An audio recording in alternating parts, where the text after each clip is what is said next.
Welcome to Cults and the Culting of America podcast. I'm Scott Loyd, along with my friend Daniella Mestyanek Young, and she's written a book called Uncultured, and you should pick it up. Both of us are cult survivors, and we're working our way through a list of characteristics that Daniella has developed to help all of you, along with us, sort of process and understand our cult experience, as well as identify cults and high control groups. So with that introduction, Daniella, which characteristic are we going to be talking about today? Thanks so much for the introduction, Scott. Today we are going to be talking about self-sacrifice, and specifically in cults, you have the constant and continual self-sacrifice of the members. If you're just hearing us, you can see episode 1 is going to have the whole list of my 10 things that make up a cult. And we are going through each of those with an episode. Now, Scott, self-sacrifice is number 4 on the list, but it connects very directly to number 8 on the list, which is exploitation of labor. So exploitation of labor. And you've mentioned before that that's ultimately what cults are all about, is free labor, right? Truly, right? When I heard this cult scholar named Dr. Daniella say cults are about labor, broke my brain, and it gave me this whole different understanding, right, of what I had experienced and why we were out there doing stuff. And really, labor is kind of your one inexhaustible resource, right? And, the cult leader is out for power as well. The cult itself is about getting your labor. And they tell you that it's in search of the transcendent mission, right? And transcendent mission is episode 3, which we will link here as well. And so with the transcendent mission, right, we have this mission that's so big, so great. In the Children of God cult, we were saving the world for Jesus before the end times. In the U.S. Army, we are, protecting American interests overseas and abroad. These were my 2 big cults. And because these missions are so grand, so big, so good, unquestionably good things, it allows then the cult and the nefarious leaders to just constantly pull sacrifice out of their members. And this idea of you sent me something to read today, and I remember seeing this, and I think it might be helpful for our listeners to sort of define our terms. So you mentioned a term of, you were quoting Irving Goffman, this idea of a total institution. And I think when we're talking about cults, they certainly qualify under this idea of a total institution that seeks this self-sacrifice in order to meet the needs and the aims of their free labor. Yeah, and this is a really good one, right? I was trying to figure out this category for like 10 years. And I used to just say to my boss in the Army, my former boss, I was like, look, when we call it in garrison, when we're not deployed, we're not away for training, we just work kind of it's not 9 to 5, it's 6 a.m. to 6 p.m. But, we go home every day. I was like, it's not that culty. But as soon as we go away together, it's culty. And I didn't know how to explain it until I heard of total institutions. And so total institutions are where like-situated people live and work together, separated from the world, with a formal sort of overlay of life. And this is, of course, the military, right? A military barracks or a military deployment. These are exactly like textbook answers, really, for total institutions. You have other things like prisons, like mental hospitals, like, hospice or elderly care, communes, right? More than single family living that can have this level of separation. Even one of the examples is a rich person's household, like estate and household. And so I say in the chapter that I sent you, Scott, that if, Downton Abbey counts as a total institution, then I think the royal family counts Right. as a total institution, and I do see like so many similarities between my life growing up in the Children of God, very young people in the army, living their lives in the army, and then like Prince Harry, right? And it's really, anytime you're in a total institution, your job is to put the group first, right? Like we're doing this extra removed thing because it's the group that matters. It's the mission that matters. But by definition, you're then being required to like tamp down your own identity. And so that's the cult experience, right? But when you grow up in it, it is especially something that impacts like your very personality formation, to the point that, I was 33 years old when I realized, oh, I never got to form a personal identity. Right? Like that is the trade-off of growing up, coming into your own in a world where you are always, always, always to put yourself second. And I remember growing up in the United Pentecostal Church, we would often go off to summer camp, right? And so we would be isolated from everyone. And you talk about this idea that total institutions require people to suppress their unique traits or their identity, and also people being tired and exhausted makes them highly susceptible to emotional manipulation. And I thought immediately that's what we experienced at these summer youth camps in my church. Yeah, and that is a really perfect example, right, of a total institution that you can participate in, but like it's not your whole life, right? You haven't committed to this for your whole life. But for that, however many months you're at summer camp, right? This is very similar when a military unit deploys for a year, right? And we even see this in corporations, right? Like at your yearly offsite. Like we all know that was more of a culty experience than regular work, right? When you go off together for a weekend or a week, and, there's always chanting and singing on stage. And, it's the removal from the world is a very interesting part of it. And that's what we're going to be talking about on next week's episode about separation from the world, right? But the way that a group forms itself in the absence of like connection to the outside world is really important to understand. And I think because group norms become so much more important and so much more rigid.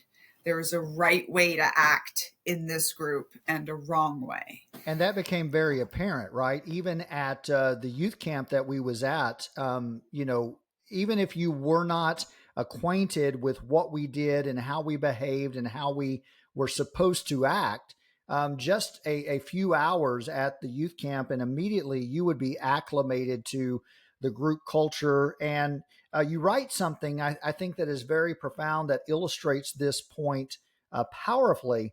And that's the idea that conformity is rewarded and any kind of independent thought is punished. So if you want to be accepted, whether it is in the Children of God, in the United Pentecostal Church, in other cults, other high control groups, or even the United States Army, very quickly you learn to acclimate, you learn to conform your behavior so you fit in and you do not stand out. And right, do not stand out, right? This is one of the most important things, because this is how they start getting you to self-sacrifice, right? And this is not just like a side effect of cults and the mission. It is primary part of breaking you down, right? The primary part of this, what we call identity breaking indoctrination, is getting you into a state where you are always putting the group first without even thinking. And in doing so, you're getting rid of everything that makes you you. And so much of this is done with these two very powerful weapons of appearance control and attitude control. Yeah, and I want you to talk a little bit about that, because a lot of times when we think about cults, there's a lot of attention that's given to what we call exit cost, but you talk about the entrance cost, which has to do with these four different ways that people are controlled and manipulated within a group. You talk about the regulation of hair, body size, body coverage, and then underwear, right, which includes socks, pantyhose, things of that nature, and these are very high entrance costs that ensure group conformity. Yes, and it's just the total makeover anyway, right? It's so funny to me that people aren't more suspicious of this. When, somebody moves away somewhere else, they get wrapped up in this group, all of a sudden their whole look changes. The way they talk starts to change. And then they start cutting off from outer society.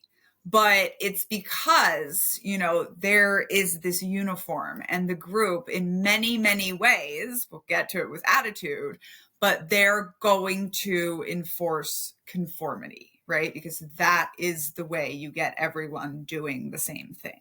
And so, we have this stereotype sometimes of cults with uniforms, and sometimes they do, right? Heaven's Gate, very famously, they were all wearing the same thing. We think of white robes. We can think of the military uniform, which again, we have pages and pages and pages of regulations, but it is all about you need to look like a 6'2" blonde, blue-eyed American male soldier. And basically every demographic, you are away from that, especially in your appearance, right? You stand out. And the number one rule is don't stand out. And so with appearance control, almost every single time we see hair, body size, body coverage, and underwear. And, just starting with hair, right? We can think of this first day of the military, right? Buzz cut. Oh, only the men though, right? So immediately women are standing out. But that is a moment, right? Where they are showing you, we own you, right? And we think of hair as something frivolous, but it's so crucial to coercive control. And if you think about it, for most of us, we have not seen our own bald heads, right? So not only do they own you, but they own you so much that they are exposing the only part of you that you haven't even seen naked, right? So seriously, when I give men advice before they join the military, I'm like, 3 weeks before you go, shave your own head, right? Have that moment of ownership with yourself, because it is this really shocking, change to the system. And, hair, for so many reasons, right? Cultural reasons that we've built in, but even just biological reasons, gender reasons, right? Hair is always really, really important. And one thing about all the appearance controls we're going to talk about, they're always about controlling attitude.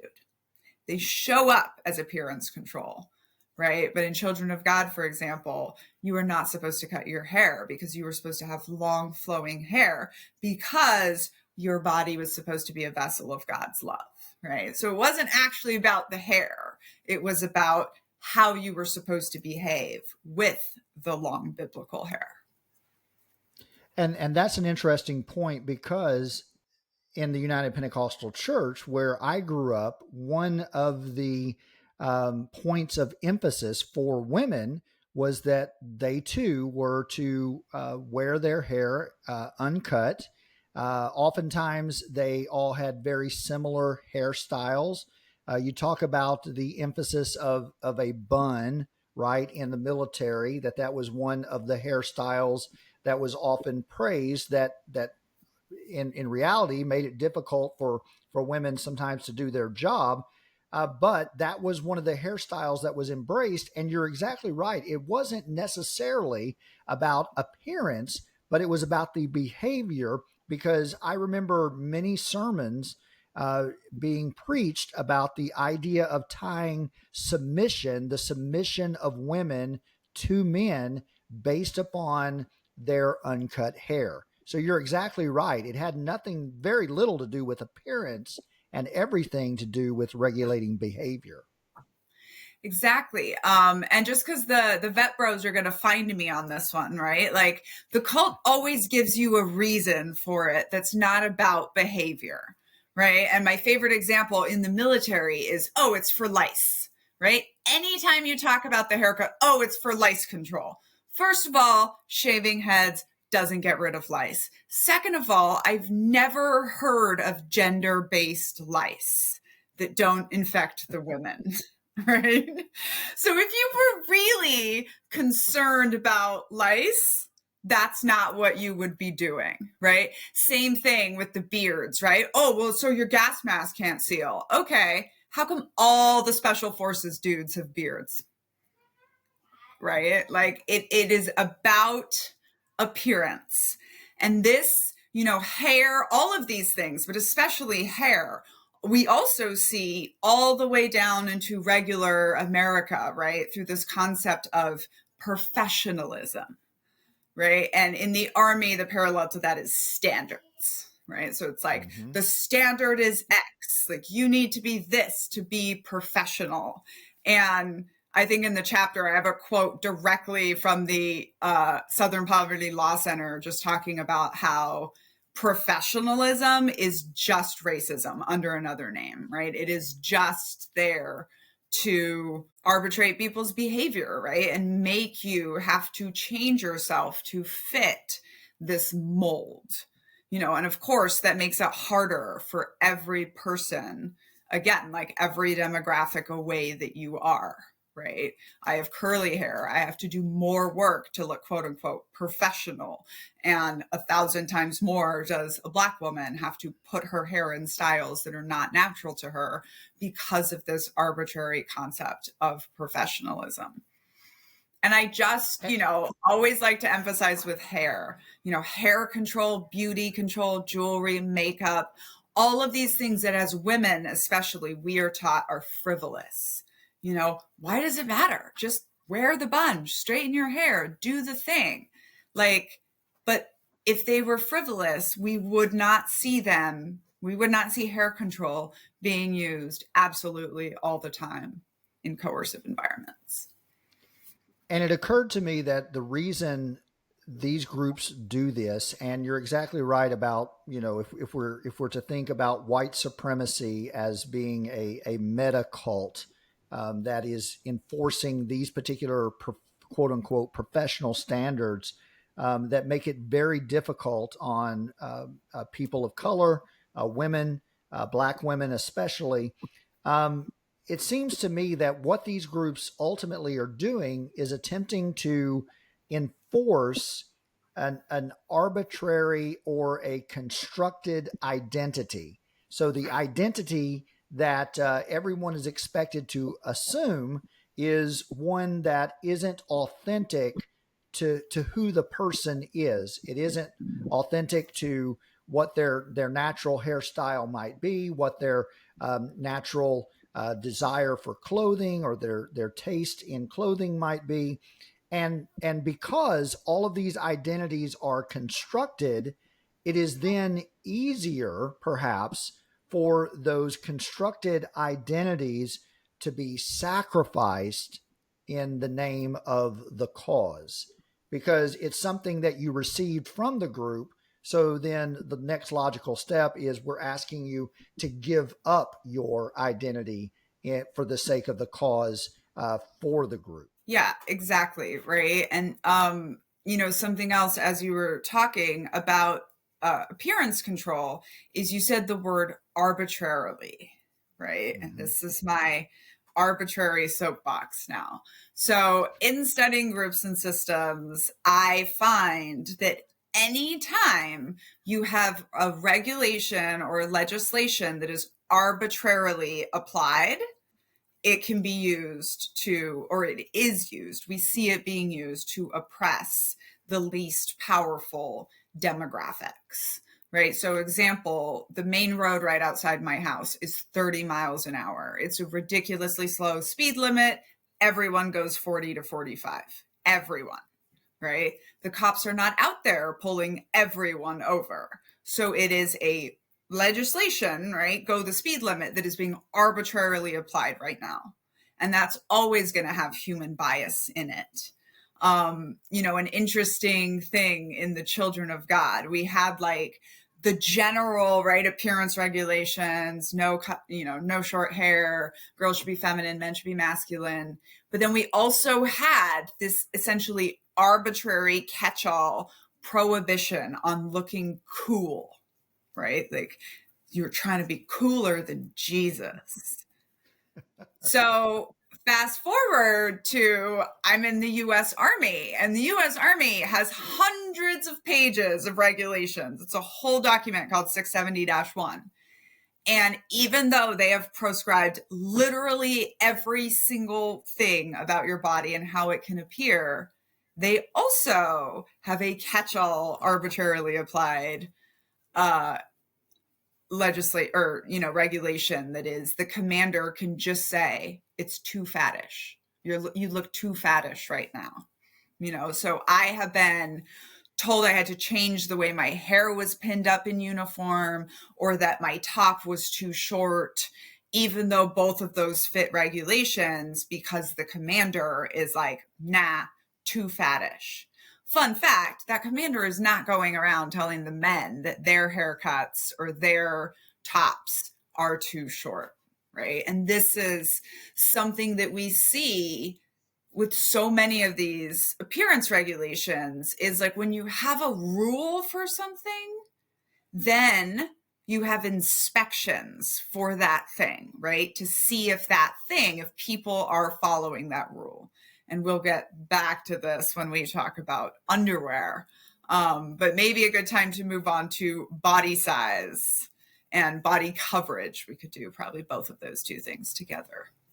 Yeah, and I want to comment on, because all of these things, it seems to me, unfairly target women, and the underlying premise behind the regulation of hair and body size and body coverage and even underwear, I suppose, is the idea in our society that women's bodies are the repository of evil and lust, and they exist as a stumbling block, an impediment to the progress of men, which is just a wild idea, especially if you say it like that. But that's actually what these regulations are attempting.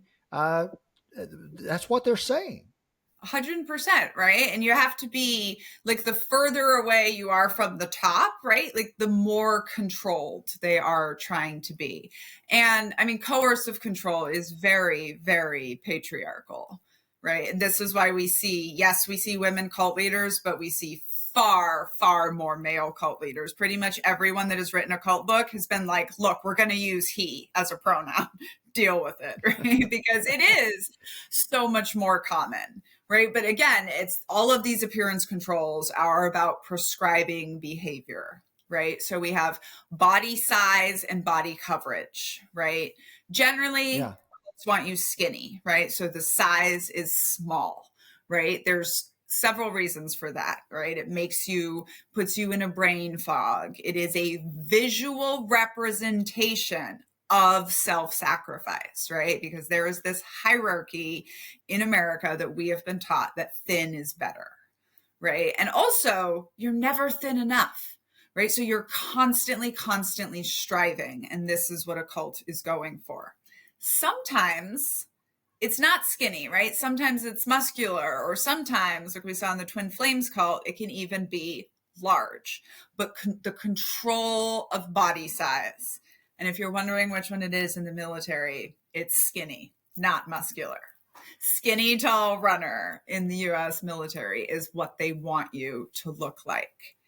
And then, same thing with body coverage, right? Usually under situations of coercive control, we see this as you need to stay covered, right? And there's a whole bunch of purity culture in coercive control, right? And cults are often using purity requirements, and not just the way we think of, right? But I don't put XYZ in my body, in my soul, in my mind. I don't eat this. I don't do that. I don't sleep with so-and-so, right? These are all purity requirements. And again, a big part of it is the self-sacrifice, right? You are going to self-sacrifice in order to do this. And of course, the cult leader never has to, do the self-sacrificing. They're always exempt from the control. So, body size, usually skinny, right? Body coverage, usually covered. However, sometimes the opposite, right? So I'm from the Children of God, which was the religious sex cult. And so it was no bras, girls, women, even little girls shouldn't sleep with underwear, right? You should be just completely free and naked in front of people because it's God's love, and shyness is the sin of pride, right? You can think of narcissistic abusers that do both, really, right? Enforce modesty, enforce showing, sometimes both, back and forth. But controlling what parts of their body somebody else is allowed to show is a very important part of control. And I'm so in love with Gen Z because they've just decided, forget it. Like, our bodies are our bodies. We're going to wear whatever we want, and you just have to deal with it. Yeah, and that's something that is certainly refreshing about the generations that are coming on the scene now. They've embraced authenticity as sort of a value, and I think that is very good for our society. You mentioned body size, and I want to go back to that point because you wrote something about your husband's experience as he was reflecting on his time as a helicopter pilot. The fact that he thought that it had little to do with his skill and a lot more to do with the perception of his appearance. Right. And let me just say, so my husband was a 20-year helicopter pilot. He retired out of the special operations. This is the elite flying unit that was put together by the U.S. military after the Iran hostage crisis went wrong. Every branch of the U.S. military will fight about who's cooler, right? The Rangers or the Navy SEALs or the et cetera. They will all admit that the Chinook helicopters that flew in to get them out of enemy fire are the coolest ones, right? So my husband's job is incredibly important and required an incredible lot of skill. And he said always it was more important to his career and his career advancement that he was a tall, skinny runner body that has, nothing. Again, arbitrary thing that the Army picked. Your runtime is going to be what we, part of what we use to decide if you're a good enough soldier. And, in the Army, especially for officers, we've all heard of the thigh gap, right? So in the Army, we had the elbow gap where, we've all seen the picture, right, in the dress uniform. And if you're listening to this, just go Google it. But there is so much posing because you got to make sure that they can see a gap because that makes you look skinny in uniform. I mean, to the point that in extreme situations, photographers will take the photo from above so the person is lying down so that you get that good elbow gap and they look skinny. Right. And it literally is, it's not operational. It's not a better look. There are so many guys and girls at this point, men and women, who can, bench press 250 pounds, but their career is at risk every day because their neck isn't wide enough for the size of their waist or whatever, right? And so yeah, I mean, it is quite, when I started looking at appearance control and the skinniness, I mean, readers of Uncultured, which is my memoir, were the ones that told me in trigger warnings that I had disordered eating.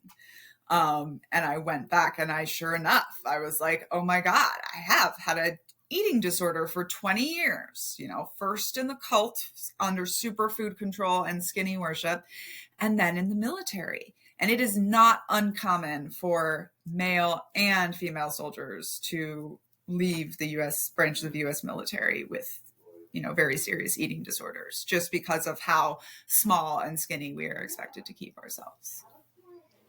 I also recall from reading Uncultured that you were very fast. And in fact, you famously tell this story where you outran a lot of the men. And do you think that contributed in some way to the success that you enjoyed? In other words, if you hadn't been as fast, if you had not been as skinny, would you have enjoyed the success that you enjoyed in the Army? Absolutely not. 100%. I always joked that they told me that as a woman, I had to run faster and jump higher and shoot better than all the men. And so I ran really, really faster. I'm not a good shot, and it's interesting. Again, it's this thing that is arbitrarily chosen, right? We want you to be a tall, skinny runner. And I never in my 6.5-year career did I have to introduce myself to a senior officer, because they all already knew my name, because I was the runner girl. And in Uncultured, you kind of see the story of me being the golden child and falling down. And I was a very good intelligence officer, right? But I was a pretty garbage soldier.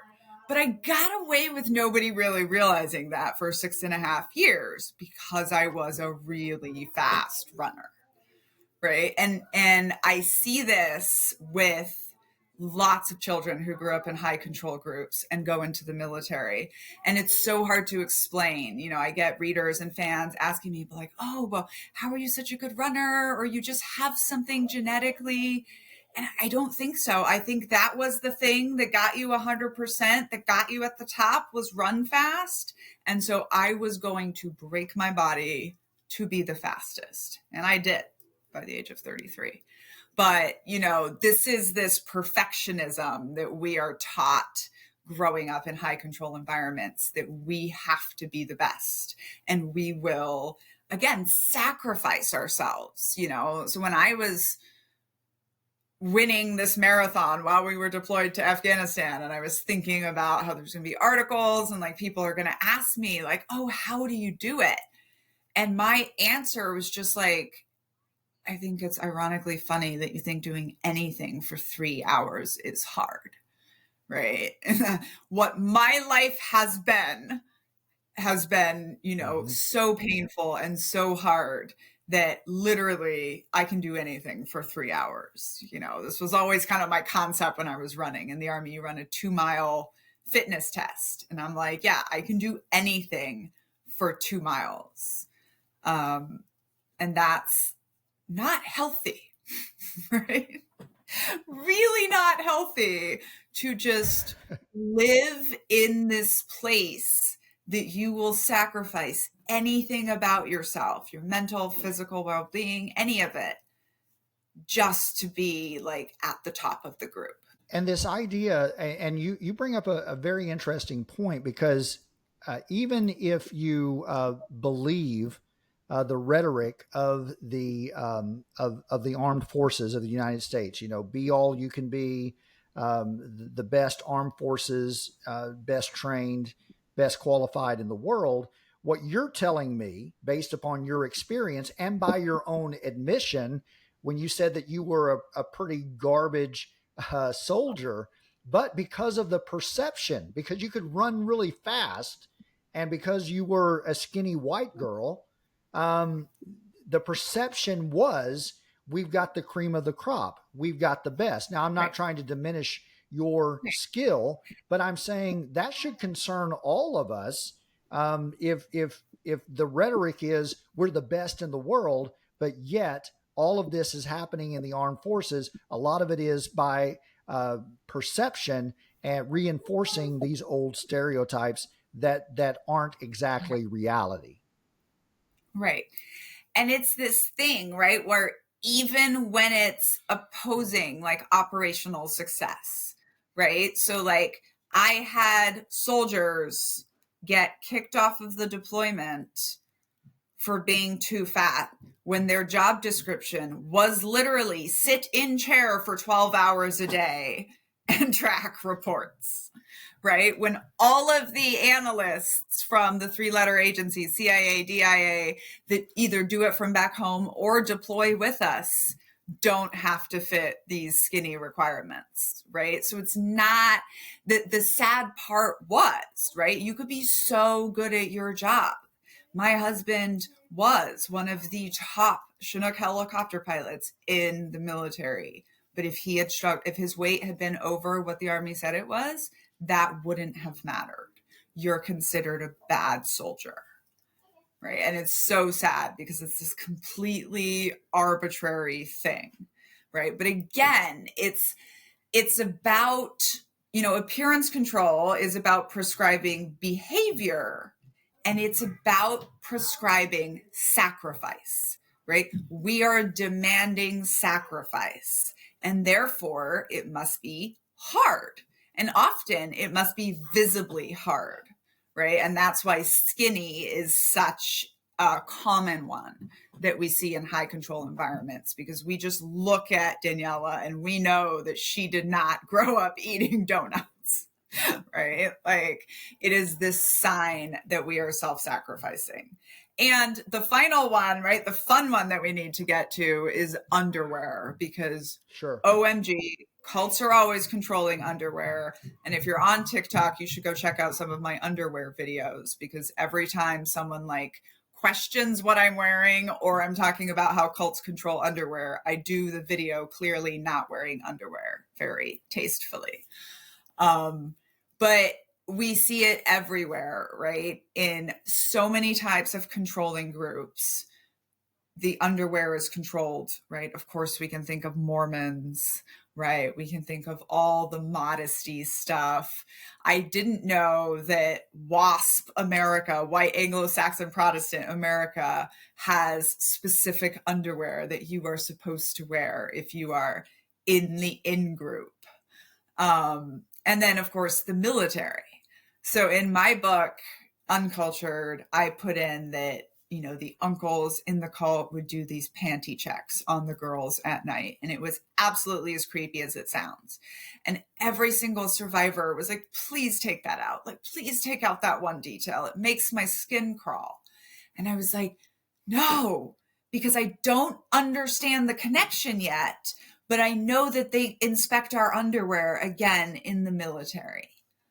Right. And one of the things that now I have found is that if they did it in the cult and they did it in the military, then I know that it is either about programming and influence or power and control.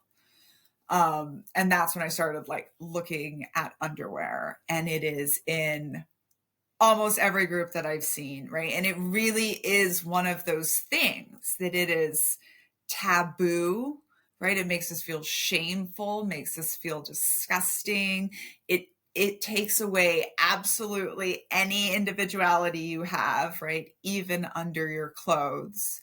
It gives people the reason to check, right? So in the military, your underwear is only inspected in basic training, usually. But because it's there in the regulations, what kind of underwear you're supposed to wear, technically, anyone that wants could pull aside anyone lower ranking than them and be like, show me your underwear. And sure enough, as soon as I started talking about on TikTok, I had stories of people sharing that, right? Because the nefarious people can use this requirement to isolate you and then abuse you. And then I think a final thing that's really important about underwear control is that if you can convince your members that the mission is so important that even their underwear matters, you got them. Yeah, and I think that's the most powerful point, right? That something as intimate and arbitrary and personal as undergarments, if that can be regulated, then you're exactly right. Then it's not a far stretch to say, the next step is we want you either to get naked with us, or we want you to kill yourself in support of this cause, to actually lay down your life. And so you've been used to giving up this control of very intimate and personal details of your life. So the next step isn't that large of a step. And first of all, just to bring it back to the idea that even you, right, a grown woman is still getting criticized for your clothing choices that you choose to wear publicly, sort of demonstrates that this idea goes beyond just the cults and sort of permeates all of our society. The very fact that in 2024, people are still judging the clothing choices of others says a lot about how deep these ideas of control go. And that's why, these groups, one of the first things that they do is they give you a clothing requirement, or a hair requirement, or an underwear requirement, because that is something that is accepted in our society. People are already judging everyone for what they wear, or some people are. So it's very easy to then superimpose that onto the regulations of the group. Right. And that is, this is how high control groups work also, right? So sometimes your clothing requirements are written down, sometimes they're not, but there is definitely don't stand out, right? Like that same message that we come back to. And that is true in corporate America, right? That is true in government work. That is true in the chapter I wrote on this. I went through kind of like every large category of a job that you can do. And it was very interesting to me the day I sold my book and I got to this kind of like level of financial freedom that for a while I've divorced my time from my money and I can work on projects I like. Amazing. My first thought after achieving my freedom was, I'm going to wear whatever I want for the rest of my life. And this is actually one of my big deconstruction tips from cults. And if you're watching this on video, you see that I'm knitting. I'm always knitting. I'm wearing a thing that I made. And, wearing wacky outfits, I think, is a really important part of deconstructing. Whatever that means to you, wearing something that you have no logical reason to be wearing other than because I want to, and then going out in public. And the biggest thing you're going to find is nothing happens. Of course, there's, varying levels of privilege of how people can present themselves in public, but within what you can do, right? And you are messaging to yourself, like, I'm the adult of my life. I'm allowed to do this. Like, nobody else makes rules for me. But what has been really interesting for me too is you're also messaging to other people. And so, the way I look now, like nobody confuses me with a white Anglo-Saxon Protestant lady from Texas, even though I am still in the body of this skinny white woman. And I tried to fit that stereotype unconsciously for a long time, but nobody walks up to the lady knitting and wearing all crochet at a party and expects to have a regular conversation, right? So it's actually this tool, I think, in both ways, where I let people know, I'm not playing these games, right? And I am not trying to fit in. I really embrace the why fit in when you were born to stand out after almost 3 decades of, high control environment after high control environment.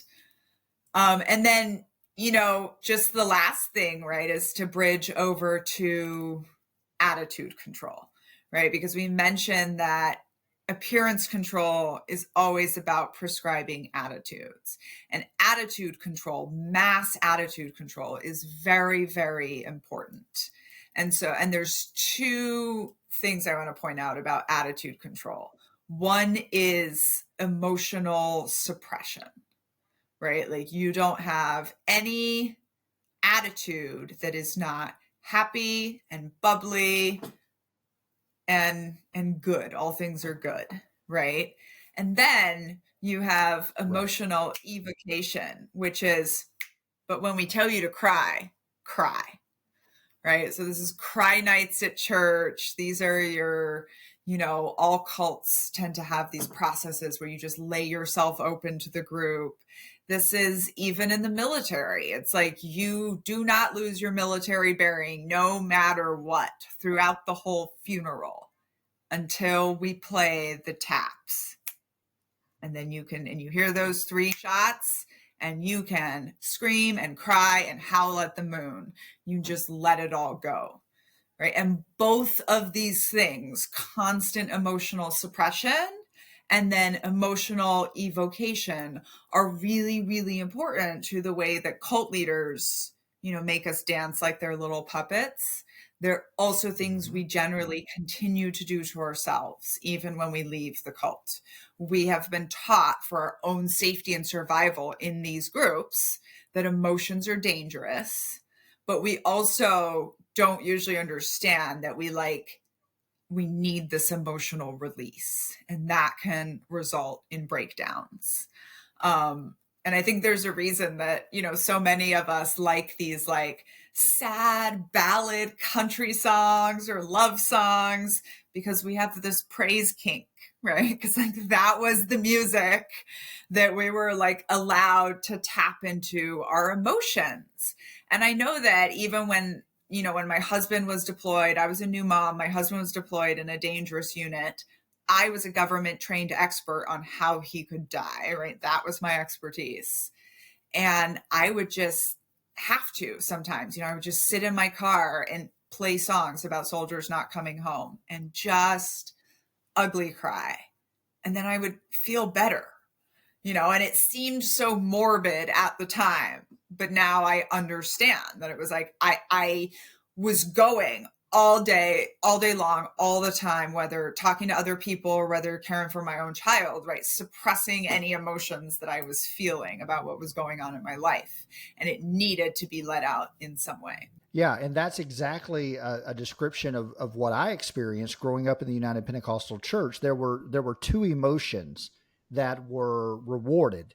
It was the exuberant, happy emotion, or it was the sorrowful, um, uh, lamenting emotion. And there was no nuance in between. And so when you got out into the real world, that was typically your response. You were either responding inappropriately with what many people call toxic positivity to obviously negative and bad things happening in the world, or you were lamenting and crying and very sorrowful at times when you should have been more level headed and accepting of what was going on. And so these emotions, we didn't understand our emotions because most of the time they were manipulated.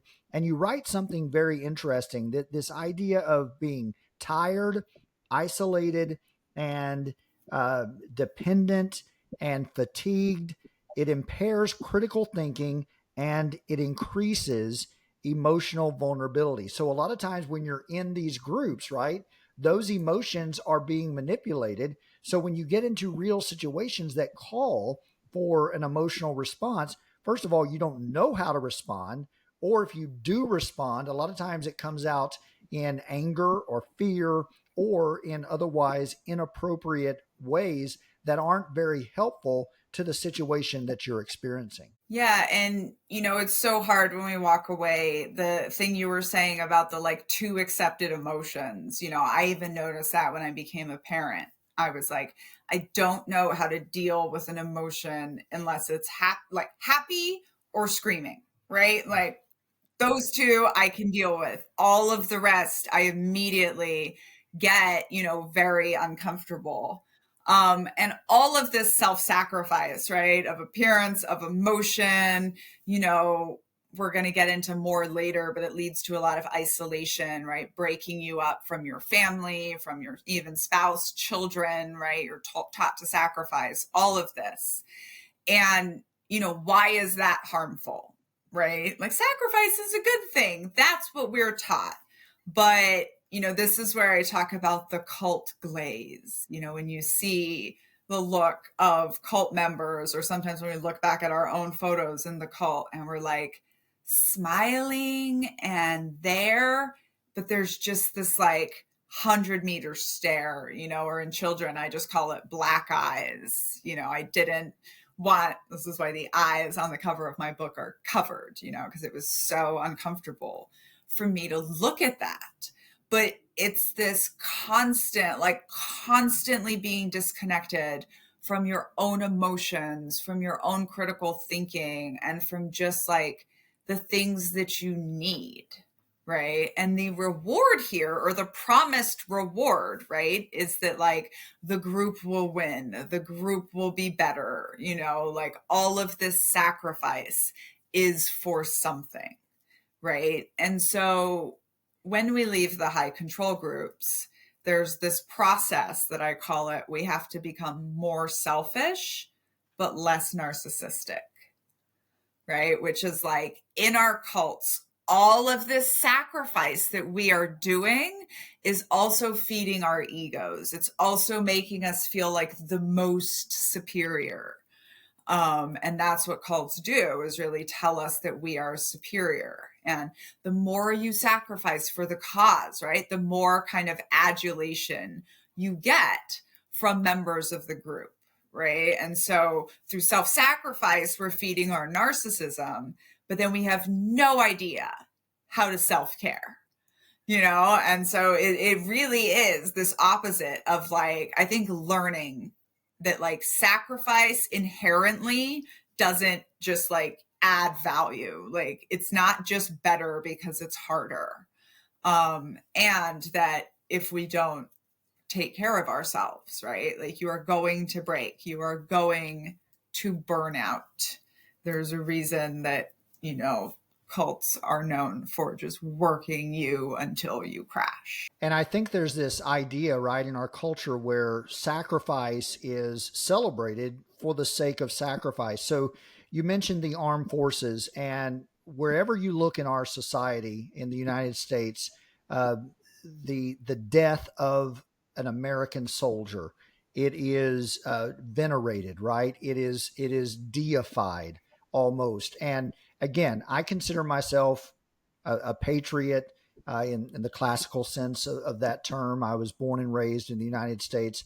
I love my country, and I appreciate the sacrifices that are made by those in the armed forces. But it strikes me as it can be very dangerous to elevate this idea of sacrifice when we're talking about the literal death of an American soldier of the armed forces that are at the command, literally, of one person in our particular system. And we've seen this in American history where there have been less than noble causes that have resulted in the deaths of American armed forces, men and women who were attached to families, who sacrificed their lives ostensibly, right, for freedom, but upon further examination, the cause that they were actually sent to fight and die for had very little, if anything, to do with this noble aspiration of freedom and what the flag would represent. And we really saw this, after 9/11, just like the patriotic, kind of toxic patriotic, if you will, like rhetoric amping up. But this, I call it in Uncultured, when we're graduating from basic training, which is a chapter called Drink the KoolAid. And I call it, this sickly sweet idea of dying in service of country that they give you, that is just memorialized, right? You'll live on forever. It is worth it. And, keeping your people in a constant state of believing that they need to do this total sacrifice also keeps you from questioning it, right? And this, unfortunately, in my opinion, like, everyone has a different opinion of when we should have gotten out of Afghanistan. I think that as soon as General Petraeus named this is a counterinsurgency, we should have gotten out, because nobody's ever won a counterinsurgency, right? All they have to do is wait you out. But all of the politicians were too scared, because if you pull out and you can't hold your ground, then is the sacrifice of those soldiers who have died worth nothing, right? So we stayed for an additional 10 years, lost many more soldiers, including some whom I cared for. And, all for this idea of like, it's worth it, right? We're not questioning the sacrifice. We're just telling ourselves that, like, this is what we're doing to protect our groups. And, I think with the military specifically, but every high control group, this real problem becomes that if you are constantly asking the individual to sacrifice for the group, to take one for the team, the individual is going to break, right? And so this is one of the reasons that I do not think that you can have a good cult, because I do not think you can require the constant self-sacrifice of your members without it ultimately impacting the individual, right? And that's something we can see very easily when we look at the military, right? Call it what you want to, we stop it, it's necessary for now. So we continue to ask individuals to sacrifice for the military, but then we don't turn around and sacrifice back for those individuals. And when you study systems, one of the things you learn early on is that for a system to be valid, it must be self-sustaining. And if one side is take, and the other side is give, that is never going to be self-sustaining, right? No matter how amazing your mission is. And so, it's one of the things these days when people are like, oh, can you have a good cult, or are we a good group? I'm just like, show me where the organization sometimes loses so that the individual can win. Instead of this, the line in the army song that we chant at every single formal event, which says, and the army goes rolling along, right? Just keep self-sacrificing and we'd be fine. Right. And I think, when it comes to Afghanistan, those were historical lessons, right? That for whatever reason, our politicians, our commanders did not learn from the history of other armies that were involved in that part of the world. And then you're exactly right. It became the tail wagging the dog, because the status quo always wins. And so you're so invested with all of these lives lost, then you've got to show something for your investment. And the same is true for groups, high control groups, high control religions. I know certainly in the United Pentecostal Church, I'm convinced that there are lots of people still involved with that particular group that know better, that have seen the hypocrisy, that have seen the fallacy of the thinking and the doctrines, but they're just too far invested. They're too relationally entangled. And quite frankly, a lot of them don't have any other options in life because they've given their lives, right? They've sacrificed for this particular group. And so the group continues to perpetuate itself. And this is such a good point, right? Because this is exactly where we started, where completely blank, every organization's goal is to perpetuate itself, right? But if you're constantly asking someone else to self-sacrifice for the group because we have to sustain it, like, it's still not sustainable, right? And this is where we see medical that I want to talk about. real quick to make sure to talk about, which is, one of the things that we are asked to self-sacrifice is our own health, right? Physical and mental health.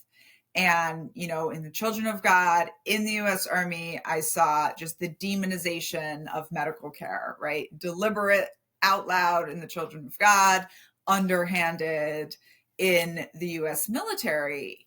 But we also see, I think like the demonization of medical care is because it is individual, right? When you need medical care, you are saying, right now, I matter more than whatever I should be doing for the group.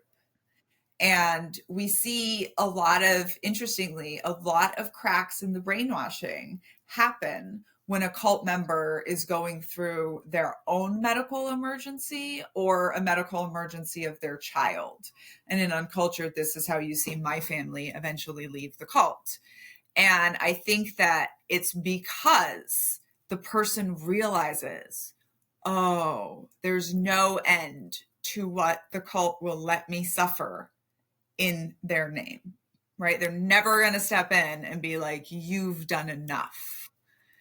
And I remember the thing I was going to say before, which was that the amount of self-sacrifice you have done after a while for the group becomes its own exit cost, right? And this is one of the reasons I really admire you, because you devoted a huge chunk of your life to your cult, and you were still able to walk away and to deconstruct. And so many people, they just can't, right? They throw 10 bad years after 10 bad years because they don't want to walk away from that huge mountain of sacrifices they've already made.